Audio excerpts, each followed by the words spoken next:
Hello everyone, मेरा सभी को नमस्कार। कैसे हैं भाई? सबके सब बहुत अच्छे होंगे, बहुत अच्छा चल रहा होगा। बीएससी नॉलेज प्लेटफॉर्म पर आप सभी का हार्दिक स्वागत है। तो सारी चीजें बहुत ही व्यवस्थित चल रही होगी बेटा। जिस चीज का बहुत दिनों से हम सोच रहे थे कि एग्जाम कब होंगे, कौन सी डेट को होंगे, मई में होंगे, जून में होंगे, मई के लास्ट तक होंगे या जून के फर्स्ट तक होंगे, तो वो सारे डाउट्स आज क्लियर हो गए हैं कि डेट आज अनाउंस हो गई है कि कौन कौन से डेट को कौन कौन से एग्जाम रहने वाले हैं। तो सबसे पहले अपन बात करेंगे पीसीएम की, यानी कि सेमेस्टर सेकंड वाले बच्चे, जो भी बच्चे फिजिक्स, केमिस्ट्री और मैथमेटिक्स का एग्जाम देंगे इस बार, उनके टाइम टेबल की अपन बात करेंगे। सेमेस्टर 2 वाले बच्चों, आपका टाइम टेबल जारी हो गया है, समय बिल्कुल नहीं बचा है। 8 से 9 दिन के अंदर अंदर आपके एग्जाम शुरू हो जाएंगे। तो आइएगा देखते हैं कौन कौन सा एग्जाम सबसे पहले है।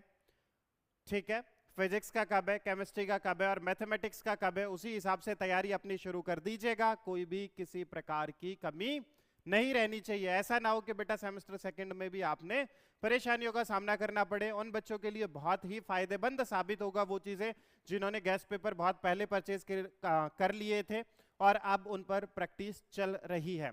और अगर कंटिन्यूअसली इसी तरीके से आप निरंतरता के साथ लगे रहे तो किसी प्रकार की कोई भी समस्या नहीं आएगी। मैं इस बात को लेकर आपने आश्वस्त करता हूं कि किसी प्रकार की भी समस्या नहीं रहेगी। कारण है कि बेटा क्वेश्चंस इधर का उधर नहीं होंगे। सारे क्वेश्चंस, मोस्ट ऑफ क्वेश्चंस यानी कि अराउंड 80 to 90% क्वेश्चंस वहां से डायरेक्टली मैच होंगे।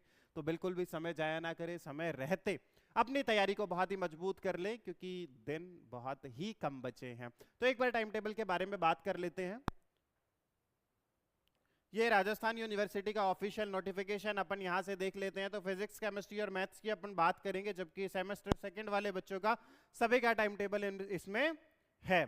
तो फिजिक्स और इनकी बात करें तो जैसे हम यहां देख रहे हैं कि फिजिक्स का जो पेपर है यानी कि 16 को किसका पेपर है? फिजिक्स का। दूसरी अगर बात करें यहां पे मैथमेटिक्स की तो 25 को मैथमेटिक्स, और लास्ट अगर केमिस्ट्री की बात करें और 2 जुलाई। चीजें आपने क्लियर हो गई होगी। तीनों सब्जेक्ट के पेपर आपने क्लियर हो गए होंगे कि 16 तारीख को हमारा फिजिक्स का है, 25 तारीख को मैथ्स का है और 2 जुलाई को हमारा केमिस्ट्री का है। तो बेटा समय अभी थोड़ा है, यानी कि 10-12 दिन का समय है। समय रहते आपने मजबूती से अपनी तैयारी कर लेनी है। ऐसा ना हो कि फिर ये लगे कि अरे यार एग्जाम बहुत नजदीक आ गए और अब क्या करें। अभी से अपने टॉपिक्स बिल्कुल क्लियर करना शुरू कर दीजिएगा और अभी आपके पास टाइम है। अगर कोई चीजें समझ में नहीं आती है या किसी क्वेश्चन का आपने सॉल्यूशन सही तरीके से नहीं मिलता है तो डायरेक्टली आप हमसे कांटेक्ट कर सकते हैं और वो सारी चीजों का समाधान अभी हो सकता है, क्योंकि अभी आपके पास समय है। समय रहते वो सारी चीजें व्यवस्थित कर लेनी है। ऐसा ना हो कि लास्ट में जाके वो सारी चीजें क्लियर हो और इस चीज का पछतावा रह जाए कि शायद अगर हम कर लेते तो ये नौबत नहीं आती। कारण है कि रिजल्ट आपके फेवर में आना चाहिए, चाहे किसी भी तरीके से आप पढ़ाई करें, कहीं से भी आप पढ़ाई करें, लेकिन रिजल्ट आपके फेवर में ही आना चाहिए।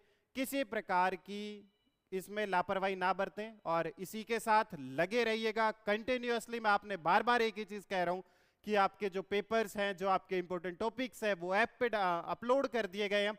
वहां पे जाके आप डायरेक्टली चेकआउट कर सकते हैं और कोई चीज अगर समझ में नहीं बैठ रही है तो डायरेक्ट आप हमसे कांटेक्ट करके पूछ भी सकते हैं। तो टाइम टेबल को देख के आपने क्लियर हो गया होगा कि कौन कौन सा पेपर कब है, और इसके रिगार्डिंग भी अगर आपने कोई क्वेरी रहती है तो आप हमसे पूछ सकते हैं। ठीक है, इसी के साथ थैंक यू सो मच, लगे रहिएगा, ऑल द बेस्ट।